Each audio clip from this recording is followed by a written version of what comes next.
할렐루야. 오늘도 이렇게 예배의 자리로 나오신 하나교회 성도님들을 주님의 이름으로 축복합니다. 오늘은 요한복음 13장 34절에서 35절까지 말씀을 통해 우리에게 주어진 새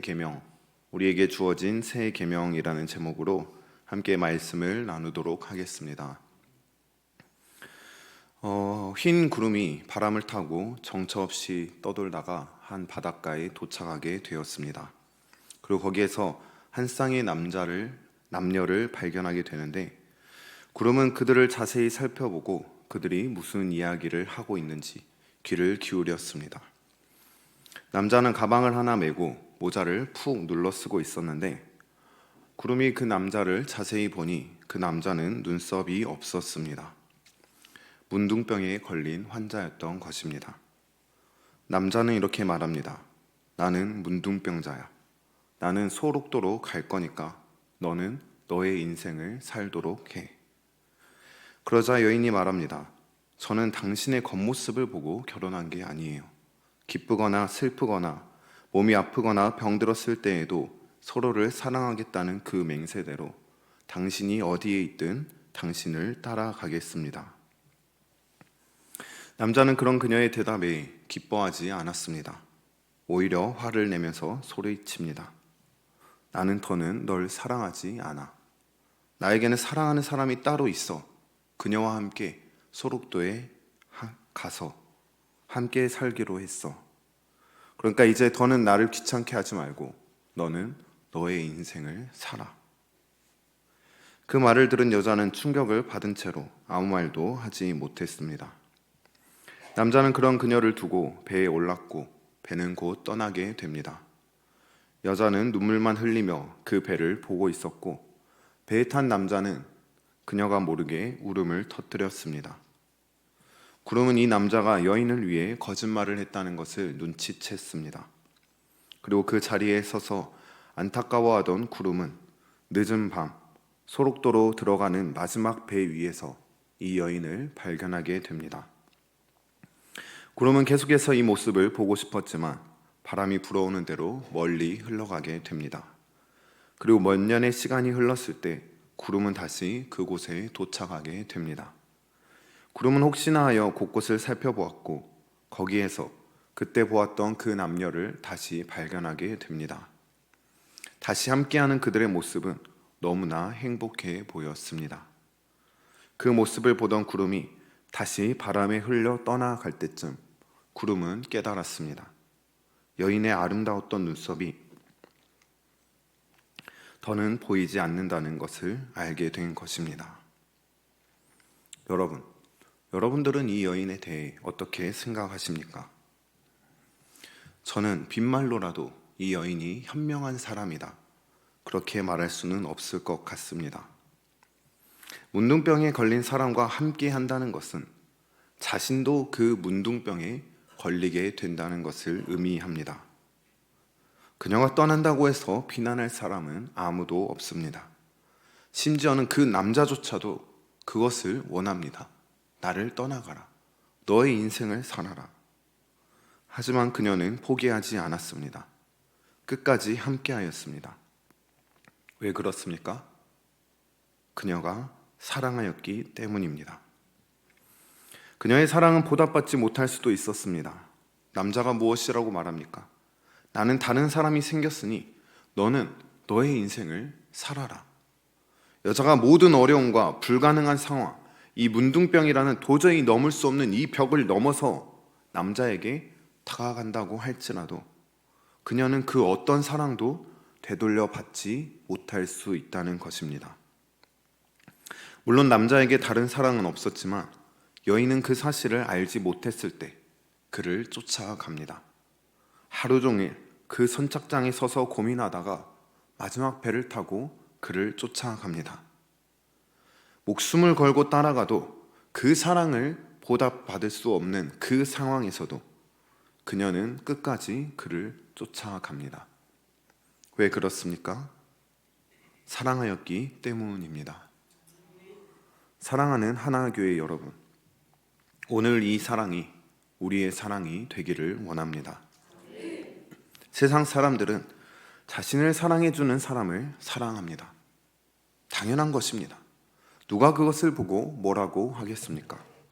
세상에서 가장 소중한 것은 다른 누구도 아닌 나이기 때문에 이런 나를 사랑해주는 사람을 사랑하는 것은 당연한 것입니다. 하지만 여러분, 그리스도인의 사랑은 그렇지 않습니다. 주님께서는 이렇게 말씀하십니다. 누가복음 6장 32절 말씀입니다. 너희가 만일 너희를 사랑하는 자만을 사랑하면 칭찬받을 것이 무엇이냐? 죄인들도 사랑하는 자는 사랑하느니라. 아멘. 너희를 사랑하는 자만을 사랑하면 너희는 칭찬받을 것이 없다. 그것은 당연한 것이기 때문입니다. 그것은 그리스도인이 사랑하는 방식이 아니기 때문입니다. 누가 사랑하는 방식입니까? 죄인들이 사랑하는 방식. 구원받지 못한 죄인들이, 하나님의 사랑을 경험하지 못한 죄인들이, 죄와 세상에 매여 있는 자들이 사랑하는 방식. 그것이 바로 나를 사랑하는 자들을 사랑하는 것입니다. 그리스도인의 사랑은 그 어떤 환경과 조건도 초월한 사랑입니다. 그리스도인의 사랑은 그 어떠한 대가도 바라지 않는 사랑입니다. 그리스도인의 사랑은 세상과는 확연한 차이를 보이는 그런 사랑입니다. 그렇다면 여러분, 지금 나에게 그 사랑이 있습니까? 도저히 사랑할 수 없는 조건 가운데서도 포기하지 않는 그 사랑이, 그 어떤 대가도 바라지 않는 무조건적인 사랑이 지금 나에게 있습니까? 만약 그렇지 않다면 오늘 이 시간 우리가 그 사랑을 회복할 수 있기를 원합니다. 그리스도인으로서 세상과 다른, 세상과 더 이상 같지 않은 구별된, 차별된 그 사랑을 전하며 나아갈 수 있는 저와 여러분 모두가 되기를 주님의 이름으로 축복합니다. 오늘 우리가 함께 읽은 본문 말씀은 예수님께서 고난을 받으시기 직전의 상황에 주님께서 전하고 계시는 말씀입니다. 제자들과 함께 마지막 만찬을 가지신 주님께서는 이제 자신이 팔려갈 것이다. 다른 누구도 아닌 나의 제자로부터 나는 팔려갈 것이다. 그렇게 예언하십니다. 이 말은 무슨 말이냐? 이제 예수님께서 이전처럼 제자들과 함께 하시며 그들을 이끌 수 없다는 말씀입니다. 그렇기에 주님께서는 그가 떠나가신 이후에도 제자들이 주님의 제자로서 그 삶을 감당할 수 있는 방법을 제시하고자 그들에게 말씀하셨습니다. 본문 말씀 34절 말씀 함께 읽어보겠습니다. 새 계명을 너희에게 주노니 서로 사랑하라. 내가 너희를 사랑한 것 같이 너희도 서로 사랑하라. 아멘. 주님께서는 이렇게 말씀하십니다. 내가 너희에게 새 계명을 주겠다. 너희는 이제 이 계명을 따라라. 그런데 그 계명이 무엇이냐? 서로 사랑하라는 것입니다. 우린 여기에서 조금 이상한 것을 발견하게 됩니다. 사랑하라는 것은 전혀 새로운 계명이 아니기 때문입니다.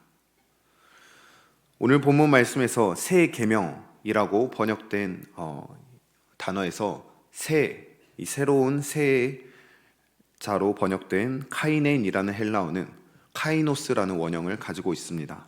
이 카이노스라는 단어가 쓰지 않은, 알려지지 않은 이런 의미를 가지고 있는데 그저 비슷한 것 중에 최신의 것, 조금 달라진 것, 그런 것이 아니라 질적으로 완전히 새로운, 혹은 전혀 써보지 않은 새로운 것을 나타낼 때 사용하는 단어입니다.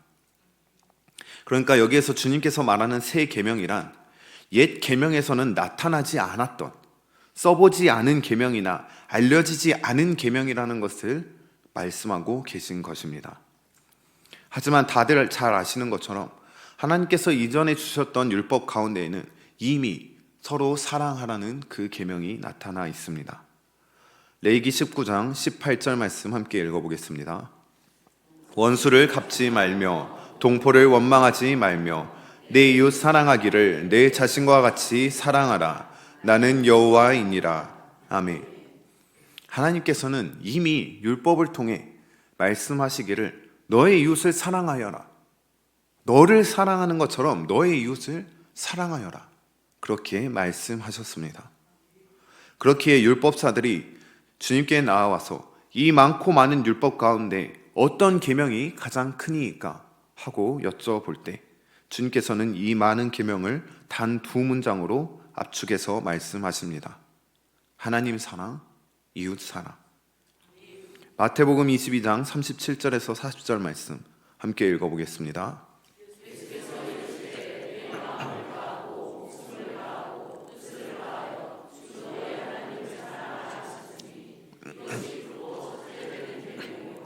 둘째도 그와 같으니 내 이웃을 내 자신같이 사랑하라 하셨으니 이 두 계명이 온 율법과 선지자의 강령이니라. 아멘.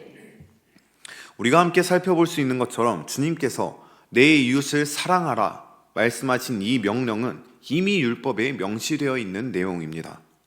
그렇다면 왜 주님께서는 이 내용을 다시 말씀하시면서 새 계명이라고 하셨을까요? 이는 주님께서 새롭게 주신 율법이 기존의 율법을 완전히 폐하고 이전에 없던 새로운 계명을 주셨다는 것이 아니라 이전의 율법을 보다 완성하고 더 높은 단계로 승화하였다는 개념에서 새롭게 주셨다는 것입니다. 마태복음 5장 17절에서 18절 말씀 함께 읽어보겠습니다.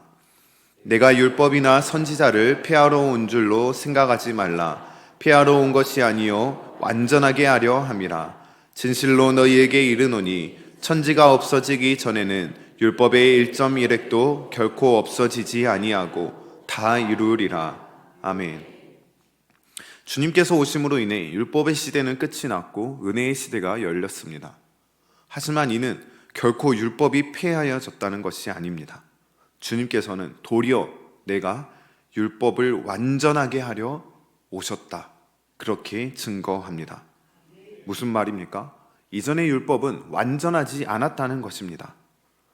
여기에서 율법을 완전하게 한다는 것은 예수님께서 이 율법을 완전히 지킴으로써 완전한 의를 드러내므로 그 의를 자신을 믿는 자들에게 전가시킴으로 율법을 제대로 지킬 수 없는 우리도 율법을 지키는 의인의 반열에 들게 한다는 의미입니다.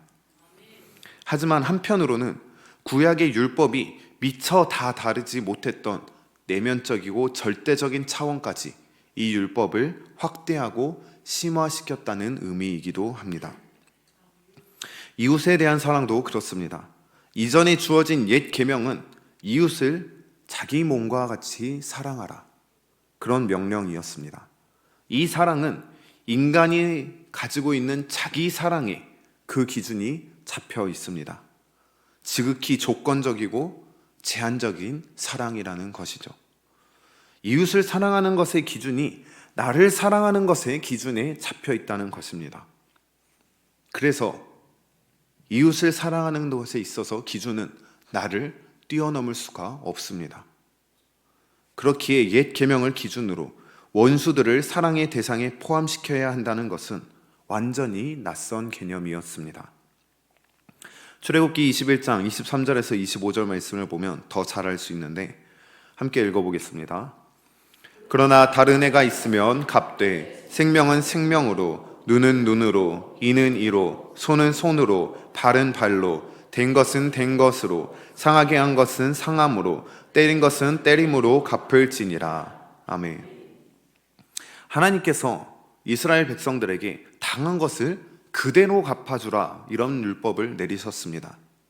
물론 이 율법의 의미는 너가 당했으면 그대로 갚아줘야 한다 이런 의미에서 내리신 계명은 절대 아닙니다. 당했으면 이자까지 쳐서 2배, 3배 갚아줘도 직성이 풀리지 않는 죄인들에게 너희가 받은 만큼까지만 그것을 갚아주라 그런 의미였습니다. 왜 그렇습니까? 인간이 그 이상으로 사랑하는 것이 불가능하기 때문입니다. 자기 자신보다 이웃을 사랑하는 것이 불가능한 존재이기에 하나님께서는 거기까지 계명을 허락하신 것입니다. 그렇기에 이 옛 계명은 완성된 율법이 아니었습니다. 그래서 주님께서도 이렇게 말씀하십니다. 마태복음 5장 43절 말씀입니다. 또 내 이웃을 사랑하고 내 원수를 미워하라 하였다는 것을 너희가 들었으나. 아멘. 하나님의 뜻이 원수를 미워하는 것에 있습니까? 원수에게 그대로 갚아주는 것에 있습니까? 절대 그렇지 않습니다. 하지만 옛 계명은 그들에게 그렇게 전달되었다는 것입니다. 하지만 새 계명은 그 옛 계명에서 보다 완성되어 우리에게 전달됩니다. 오늘 본문 말씀 34절 다시 한번 함께 읽어보겠습니다. 새 계명을 너희에게 주노니 서로 사랑하라. 내가 너희를 사랑한 것 같이 너희도 서로 사랑하라. 아멘. 서로 사랑하라. 서로 사랑하는데 어떻게 사랑합니까? 내가 너희를 사랑한 것 같이 너희도 서로 사랑하라는 것입니다. 여러분, 주님께서 우리를 어떻게 사랑하셨습니까? 이번 청년부 수련회 때 말씀 가운데 나누었던 내용인데, 주님께서 우리를 사랑하신다는 것은 참으로 불가능한, 말로 형용할 수 없는 그런 사랑이라고 할 수 있습니다. 우리는 흔히 예수님께서 우리를 사랑하셨다는 것을 말할 때 십자가 고난을 떠올리곤 합니다. 여러분, 그 십자가 고난이 얼마나 아름다운 사랑입니까? 주님께서 우리를 구원하기 위해 오셨는데 그 구원받을 자들이 도리어 욕하고 침을 뱉습니다. 모욕하고 조롱합니다. 십자가를 지우고 채찍질하며 옷을 벗기고 못을 박습니다. 여기서 가장 중요한 것은 주님께서 이 고난을 감당해야 할 이유도 없고 충분히 이 고난을 피할 힘도 있으시다는 것입니다. 마태복음 26장 53절 말씀 함께 읽어보겠습니다. 너는 내가 내 아버지께 구하여 지금 12군단 더 되는 천사를 보내시게 할 수 없는 줄로 아느냐. 아멘. 주님께서 잡혀갔을 때 베드로가 그 잡아가는 무리 중에 한 사람의 귀를 자르자 주님께서 이렇게 말씀하십니다. 내가 구하기만 하면 지금 당장도 12군단이 넘는 천사를 부를 수 있다. 마음만 먹으면 이 고난에서 빠져나올 수 있다는 것입니다. 그런데 주님께서 어떻게 하십니까? 이 고난을 온전히 감당하셨습니다. 십자가에 못 박히셨고 죽임을 당하셨습니다. 그런데 그것이 주님이 당하신 가장 큰 고난이 아닙니다. 빌립보서 2장 6절에서 7절 말씀 함께 읽겠습니다. 그는 근본 하나님의 본체이시나 하나님과 동등됨을 취할 것으로 여기지 아니하시고 오히려 자기를 비워 종의 형체를 가지사 사람들과 같이 되셨고. 아멘. 주님께서는 근본 하나님의 본체이십니다. 무슨 말이냐? 말씀으로, 그저 말씀만으로 천지 만물을 창조하신 전능자가 바로 우리 주 예수 그리스도라는 것입니다. 그런데 그런 주님께서 자기의 그 모든 것을 비우시고 종의 형체를 입으시고 이 땅에 오셨습니다. 가장 높은 자리에서 가장 낮은 자리까지 내려오셨다는 것입니다. 여러분, 사업에 실패한 사람들은 극단적인 선택을 자주 합니다. 왜 그렇습니까? 회장님 소리, 사장님 소리, 성공한 사람, 이런 소리를 듣다가 바닥까지 내려오니까 이 현실을 참을 수가 없는 것입니다. 매일 부족한 없는 삶, 호화로운 삶, 그러다가 이제 하루 끼니를 걱정해야 하는 삶, 그 간격 사이에서 도저히 견딜 수가 없으니까 극단적인 선택을 하는 것이죠. 인간과 인간 사이에서도 이렇게 버틸 수 없는 고통인데 우리 인간이 갑자기 벌레가 된다면 어떨까요? 프란츠 카프카라는 소설가가 쓴 작품 중에 변신이라는 책이 있습니다. 이 소설의 주인공인 그레고르 잠자는 어느 날 갑자기 잠에서 깨어나자 자기가 큰 벌레로 변한 것을 경험하게 됩니다. 이 소설은 쭉 이렇게 이어집니다. 벌레가 된 그가 겪게 된 온갖 불합리한 대우, 그리고 슬픈 현실들을 쭉 소개하다가 결국 아버지가 던진 사과에 맞은 상처가 악화되어서 쓸쓸한 죽음을 맞이하게 됩니다. 이 소설을 보면 인간에서 우리가 볼 수 있는 것은 벌레의 삶보다는 인간에서 벌레가 되어버린 삶이 얼마나 끔찍할 수 있는가입니다. 벌레의 삶이 얼마나 끔찍한가가 아니라 내가 인간이었는데 벌레가 되어버린다면, 만물의 영장이었는데 한순간에 단 한마디도 할 수 없는 벌레가 되어버린다면 그것이 얼마나 끔찍하겠습니까? 그런데 예수님께서 인간의 몸을 입고 이 땅에 오셨다는 것은 그것보다도 더 비교할 수도 없을 만큼 끔찍한 고통이라는 것입니다.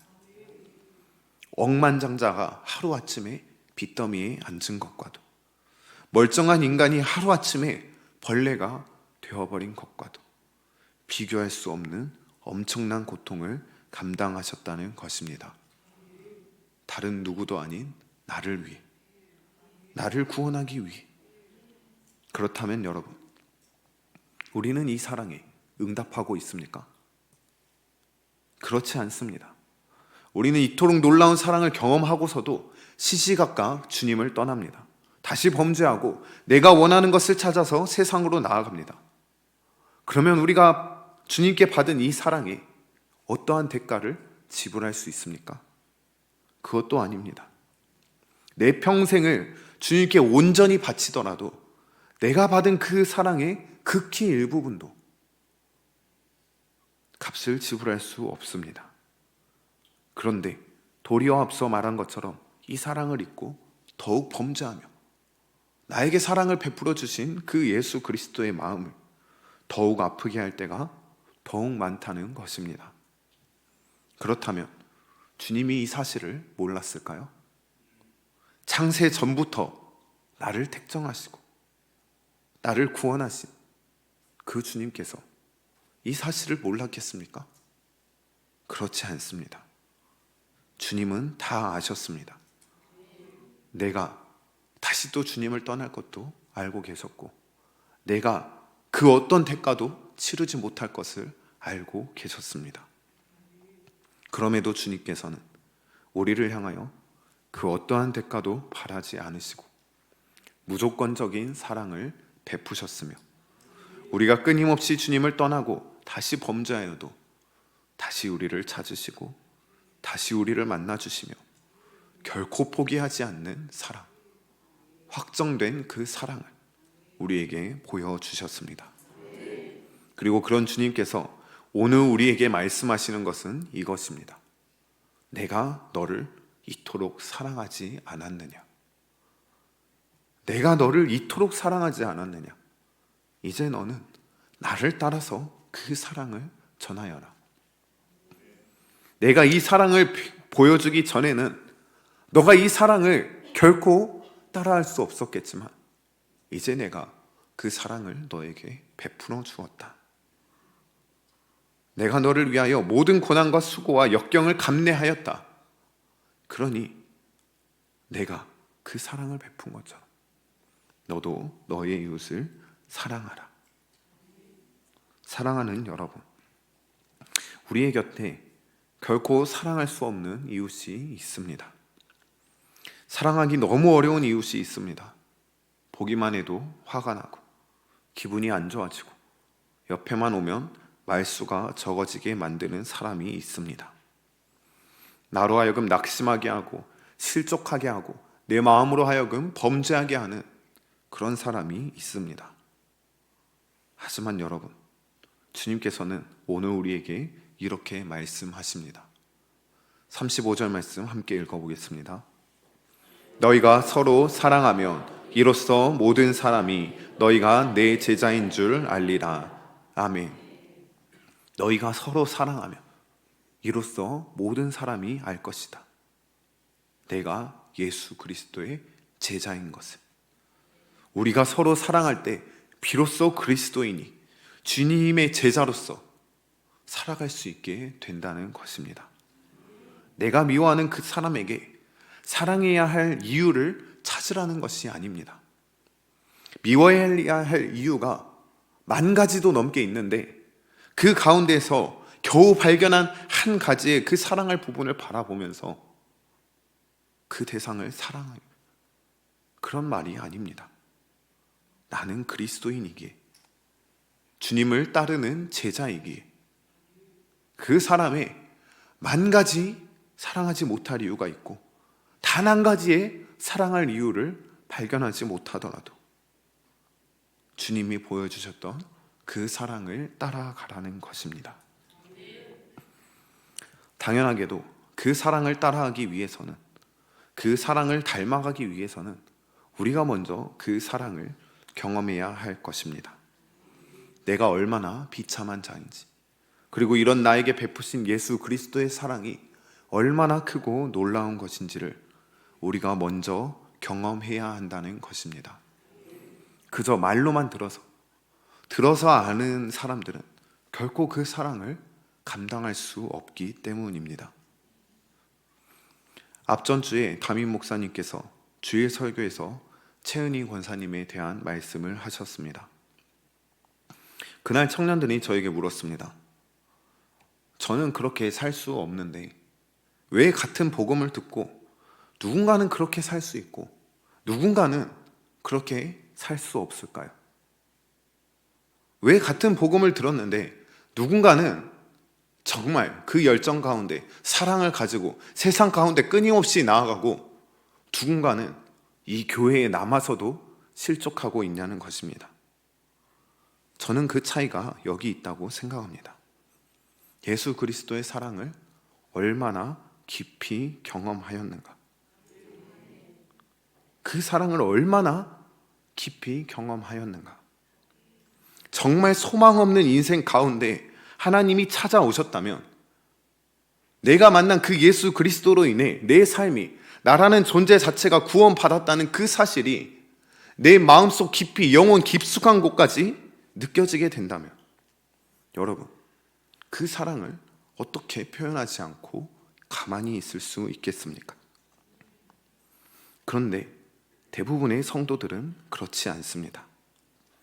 예수님을 만나기 전에도 살만한 인생이었고 예수님을 만나고 나서도 살만한 인생입니다. 무슨 의미입니까?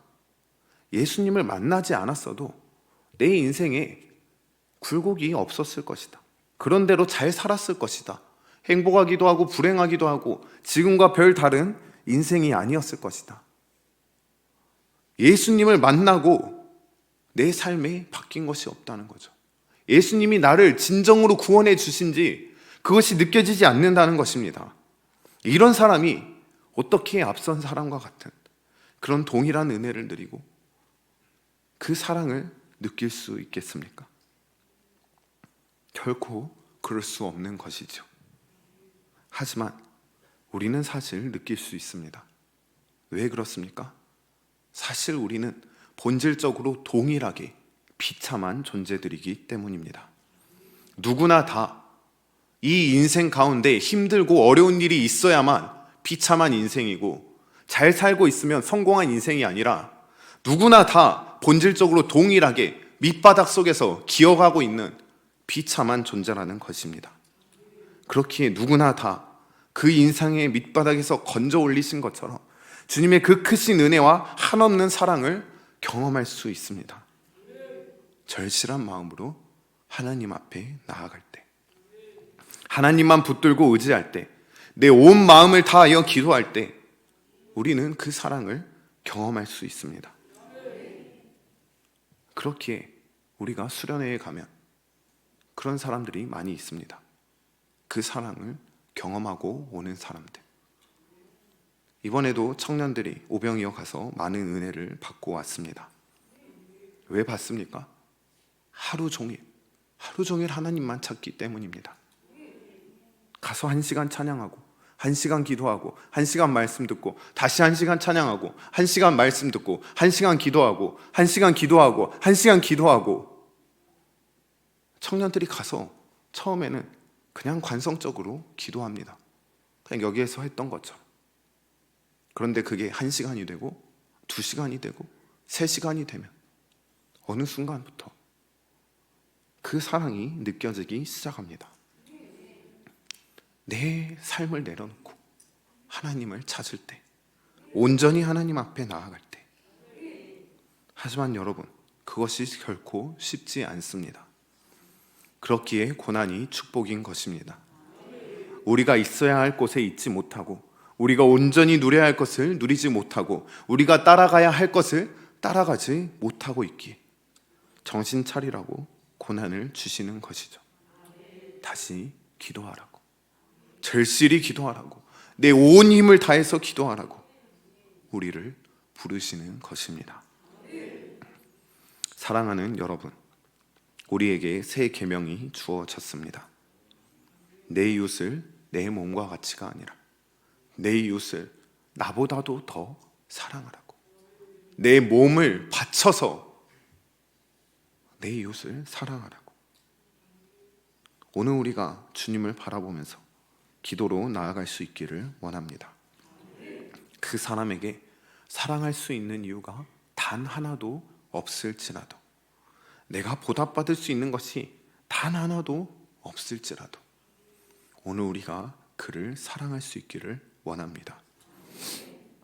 주님께서 이미 우리에게 보여주셨습니다. 무조건적인 사랑, 포기하지 않는 사랑. 우리가 그리스도인이라면, 나 혼자만 내가 그리스도인이다 그렇게 외치는 것이 아니라, 이제는 세상 사람들과 질적으로 다른 그 사랑을 보여주면서 그들로부터 직접 저 사람은 그리스도인이다, 저 사람은 참으로 예수님의 제자다, 그렇게 불리워질 수 있는 저와 여러분 모두가 되기를 주님의 이름으로 축복합니다.